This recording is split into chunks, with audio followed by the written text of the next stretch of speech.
Chennai passion bridge மேம்பாலத்தில் தனியார் கல்லூரி பேருந்து பழுதாகி நின்றதால் 4 கிலோமீட்டர் தொலைவுக்கு வாகனங்கள் அணிவகுத்து நின்றன. கூடுதல் தகவல்களை தருகிறார் எமது செய்தியாளர் கதிரவன். கதிரவன், வணக்கம். விவரங்கள் என்ன? பேசன் பிரிட்ஜ் மேம்பாலத்துல தனியார் கல்லூரி பேருந்து பழுதாகி நின்ற காரணத்தினால சுமார் 4 கிலோமீட்டர் தூரத்திற்கு 2 மணி நேரத்துக்கு மேலாக போக்குவரத்து பாதிப்பானது ஏற்பட்டு நீண்ட வரிசையில வாகனங்கள் அணிவகுத்து நின்றன.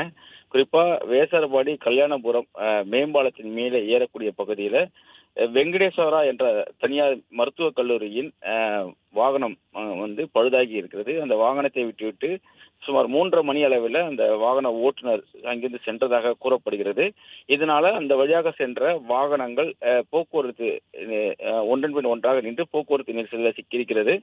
இதன் தகவல் அறிந்து அங்கு வந்த போக்குவரத்து போலீசார் மற்றும் அங்கு இருக்கக்கூடிய பொதுமக்கள் உதவியுடன் ஜேசிபி மற்றும் கிரேன் மூலமாக அந்த முன் மற்றும் பின்பகுதியில் அந்த இரும்பு இது மாற்றி அதனை அப்புறப்படுத்தக்கூடிய பணிகளை ஈடுபட்டனர். இதனால சுமார் 1 மணி நேரத்துக்கு மேலாக 4 கிலோமீட்டர் தூரத்திற்கு பேருந்து மற்றும் இருசக்கர வாகனங்கள், 4 சக்கர வாகனங்கள், ஆட்டோக்கள் ஆகியவை அணிவகுத்திருக்கக்கூடிய நிலை ஏற்பட்டது.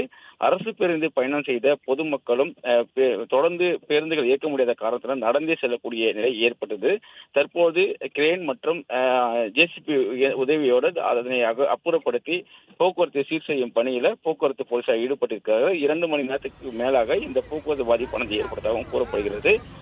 குறிப்பா இந்த பகுதியில முக்கியமான பகுதியில இது போன்ற சம்பவம் நடைபெற்றது பெரும் அதிர்ச்சியை ஏற்படுத்தினதும் அந்த பகுதியில் கூடிய பொதுமக்கள் தெரிவித்திருக்கிறார்கள். தற்போது போக்குவரத்து சீர் செய்யப்பட்டதாக காவல்துறை சார்பாக தெரிவிக்கப்படுகிறது.